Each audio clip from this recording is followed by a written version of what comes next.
The chapel was silent except for the low hum of the organ. My husband Victor had been laid to rest, and I sat in the front pew with my hands folded in my lap.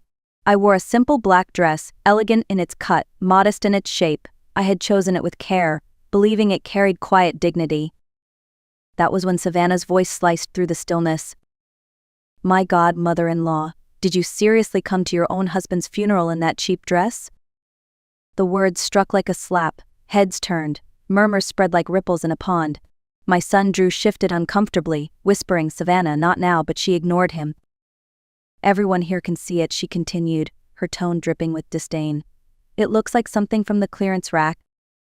I sat motionless, eyes lowered, letting her performance play out. To the congregation I must have looked wounded, too timid to respond.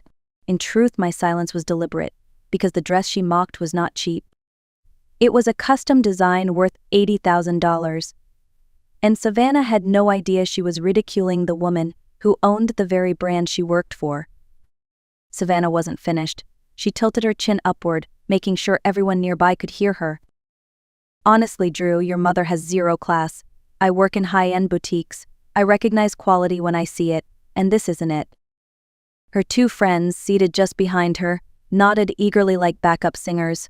One whispered, "She really should have tried harder." The whisper wasn't soft enough. The sound carried. My daughter Nora touched my arm gently. "Mom, please don't listen to her." But Savannah only grew bolder, feeding on the silence of the room. "Poor Victor," she said with exaggerated pity. "He must be turning in his grave. Imagine his widow can't even dress properly for his funeral. How humiliating for the entire family." Tears gathered in my eyes. They weren't tears of sorrow for my loss. They were hot tears of anger, carefully restrained.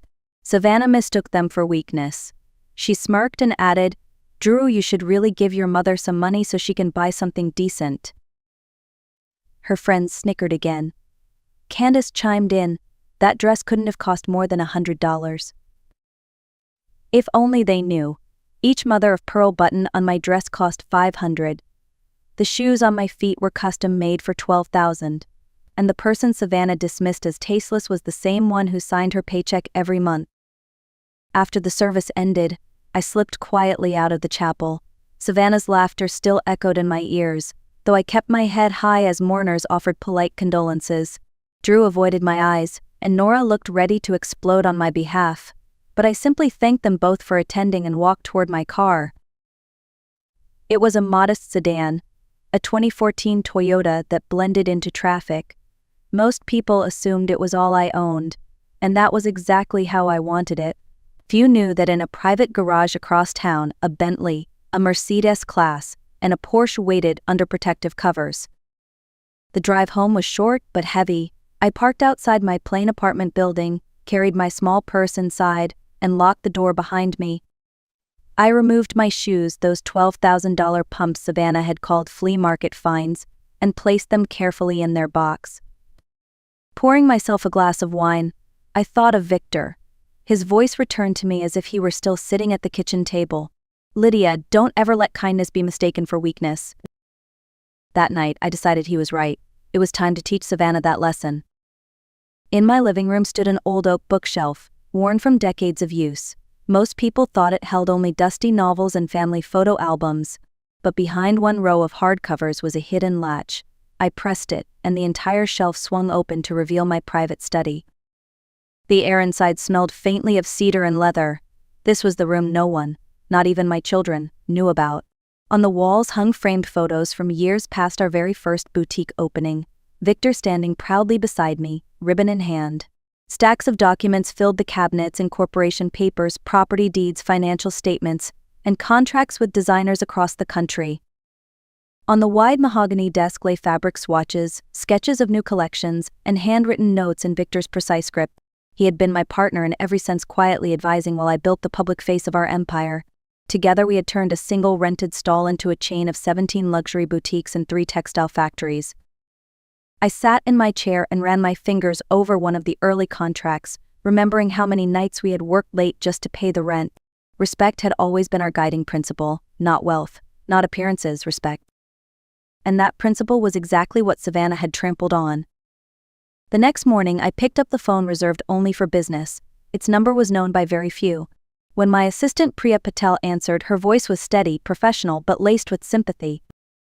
"Mrs. Monroe, I'm so sorry about Mr. Victor's passing," she said softly. "Thank you, Priya," I replied.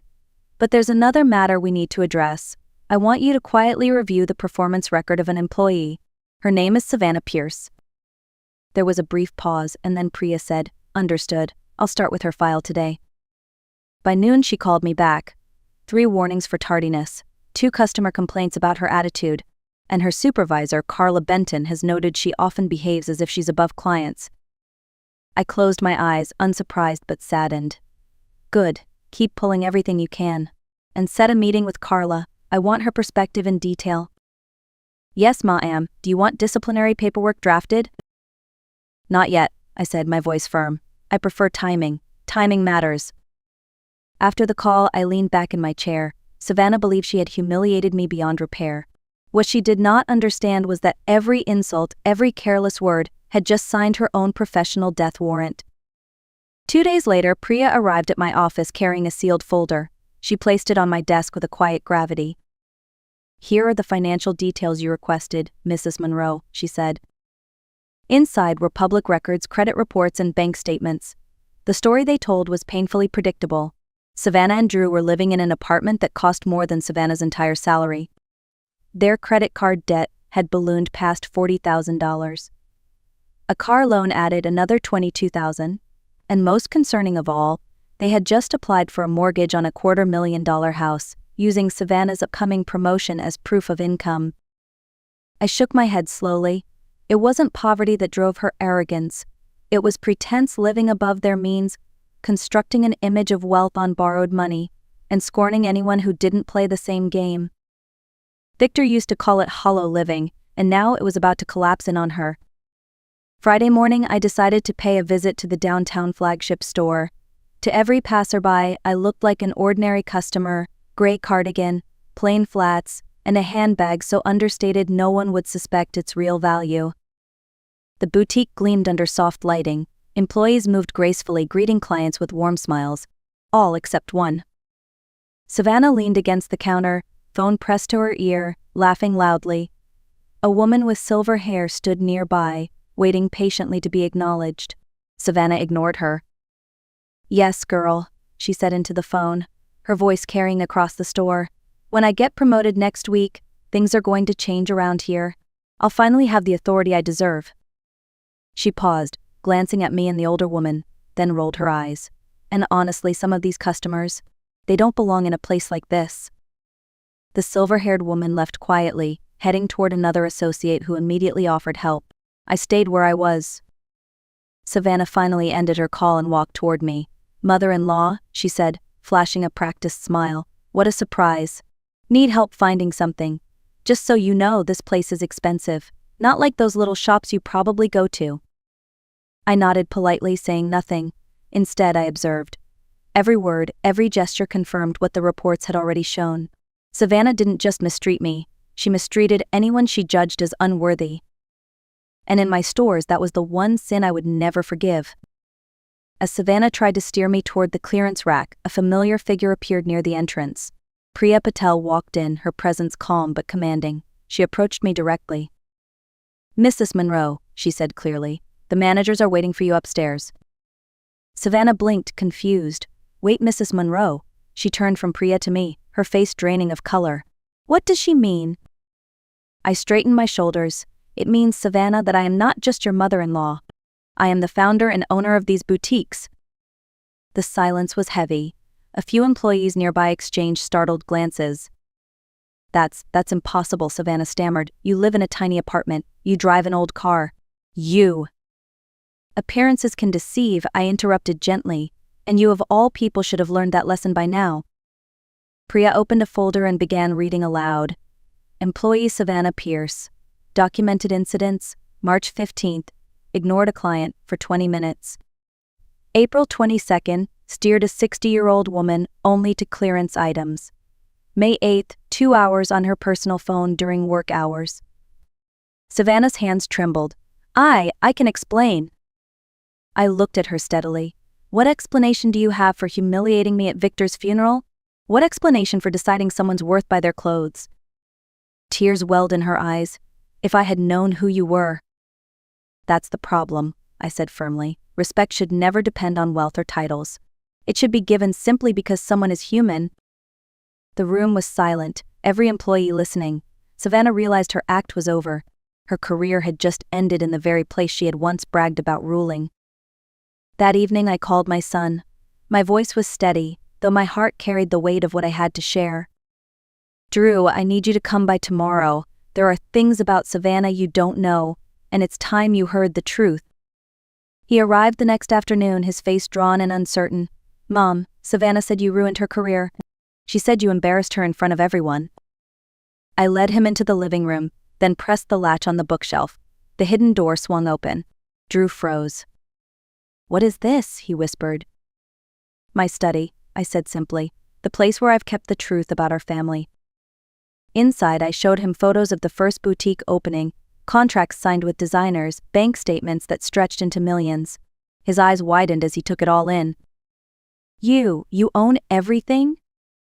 Yes, Drew. Your father and I built it together. For years we chose to live modestly so you and Nora could grow up with real values, not entitled ones. I placed a folder in his hands. These are the reports on Savannah, her behavior with clients, her words at your father's funeral, the debts she has hidden from you. He sank into a chair, speechless. I won't tell you what decision to make, I said gently, but now you know the truth, and you must decide what kind of man you want to be. The following morning, my daughter Nora stopped by. She carried a casserole in her hands, the kind of quiet kindness that reminded me so much of her father, yet her eyes were searching, restless. Mom, Drew called me last night, she said as soon as she set the dish down. He told me about the boutiques, about the money, about everything. Why didn't you ever trust us with the truth? I sighed and motioned for her to sit. It wasn't about trust, Nora. It was about giving you and your brother the chance to grow without money shaping your choices. I wanted you to understand respect, hard work, and humility first. Nora frowned. But maybe if we'd known, Drew wouldn't have married Savannah. Or maybe he would have married her for the wrong reasons, I countered softly. You chose a life of teaching, of service. You found a good man. That came from who you are, not what you thought you had. She was quiet for a long moment. Then my phone rang. Priya's voice was crisp on the other end. Mrs. Monroe, Savannah Pierce is in the lobby. She says she won't leave until she speaks with you. Nora raised her eyebrows. Can I come? I nodded. It's time you see your sister-in-law's true character for yourself. Savannah walked into my office looking nothing like the polished woman from the funeral. Her hair was unkempt, her makeup smudged, and her clothes wrinkled as if she had slept in them. She clutched her handbag tightly, eyes darting between me and Nora, who sat quietly to the side. Mrs. Monroe, she began, her voice cracking. Thank you for seeing me. I know I made mistakes, but I'm begging you for another chance. Please, I can change. I folded my hands on the desk. Then tell me, Savannah, what exactly did you do wrong? She hesitated, then stammered, well, I shouldn't have used my phone at work so much. And I guess I was late a few times. Maybe I spoke a little too directly with customers. I kept my gaze steady. Anything else? She glanced down at her lap. That's all I can think of. Nora leaned forward. What about the funeral? Savannah blinked, feigning innocence. I was only trying to help with her image. I didn't mean any harm. I exchanged a look with Nora. Savannah still didn't understand. Her remorse wasn't about hurting people. It was only about the consequences she now faced. I leaned back in my chair, studying her carefully. Savannah, remorse is not about the trouble you face afterward. It's about realizing the pain you caused another person. Do you see the difference? She swallowed hard, eyes darting between me and Nora. I think so. Please, Mrs. Monroe, I'll do anything. Customer service classes, therapy, whatever it takes. Just give me my job back. I shook my head slowly. Your job here is gone. That chapter is closed. But I will give you one final opportunity to show some dignity. Her eyes widened with desperate hope. What do you mean? Go home, sit with Drew, and tell him the full truth, not the polished version, not excuses.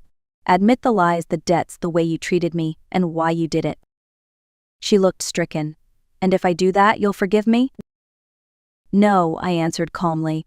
But at least you will have faced honesty once in your life, and that is worth more than any job. 2 nights later, my phone rang. It was Drew. His voice sounded heavy, as if the weight of the world sat on his chest. "Mom," he said, "Savannah told me everything. About the debts, the lies at work, the way she treated you at the funeral. She admitted it all." I held the phone quietly, waiting. I asked her why, he continued, and she didn't have an answer, just tears and apologies. But for me, something broke. I realized I had been defending someone who never respected you or me. His voice cracked. I told her I wanted a divorce. My heart ached, not with triumph but with sorrow for my son's pain. "How do you feel, Drew?" "Devastated. But also free, Mom. Like I've been carrying a burden I didn't even realize until it was gone." "You are not alone," I told him gently. "This isn't the end of your story. It's a beginning. If you truly want to rebuild, I'll help you. But you'll need to start at the ground level. In my stores, as a floor salesman." There was silence, then a long breath. "I'll do it, Mom. I want to earn back what I lost, beginning with your respect." A week later, I gathered both of my children in the living room. Drew looked exhausted but resolute. Nora, calm as ever, sat beside him. On the coffee table lay 2 envelopes I had prepared long ago. "You both need to understand something," I began. "Your father and I built this empire not just for profit but to protect the values we believed in. Respect, humility, responsibility, those must guide whatever you inherit." I handed the first envelope to Drew. "You will inherit the boutiques and the factories, but only if you work 5 full years at every level of the business, starting as a floor salesman. You will learn what it means to serve every kind of customer." Then I turned to Nora with the second envelope. "You will receive the properties and investments, but a portion must fund education programs for children who need it most." They exchanged glances, both nodding slowly. "One more rule," I added firmly. "If either of you ever use wealth to belittle others, you will lose everything. Do you both understand?" "Yes, Mom," they said together. 6 months later, I walked into the same flagship boutique where so much had unraveled. The store hummed with quiet elegance. At the counter stood Drew, dressed in the standard uniform of a sales associate. His posture was straighter, his expression lighter than I had seen in years. He noticed me and smiled warmly. "Hey, Mom, do you have a minute to talk to one of your employees?" I laughed softly. "Of course. How's your first month on the floor?" "It's the hardest job I've ever done," he admitted, "but also the most rewarding. Yesterday a widow came in. She looked nervous, like she didn't belong. My first instinct was to send her to the clearance rack. But instead, I treated her like a VIP. She bought only a $50 scarf, but she left smiling like she owned the world." My eyes filled with quiet pride. "That's exactly what your father and I always hoped you would understand, Drew. Respect is priceless." 3 months later, my phone rang late in the evening. I almost didn't answer, but curiosity got the better of me. On the line was Savannah. Her voice was quieter than I had ever heard it. "Mrs. Monroe," she said, "I know I don't deserve your forgiveness, but I wanted to thank you. Losing my job, losing Drew, it forced me to see myself clearly. I've learned the hardest lesson of my life. Respect isn't about money or status. It's about how you treat people, especially when they have nothing to give you." For a moment I said nothing. Then I replied, "I hope you hold on to that lesson, Savannah, because that's where real elegance begins." After we hung up, I looked out at the fading sunset. My husband's words echoed again. Kindness is not weakness, and finally, I knew I had proven him right. My name is Natalie Brooks. On the night of my birthday, my husband Daniel Whitmore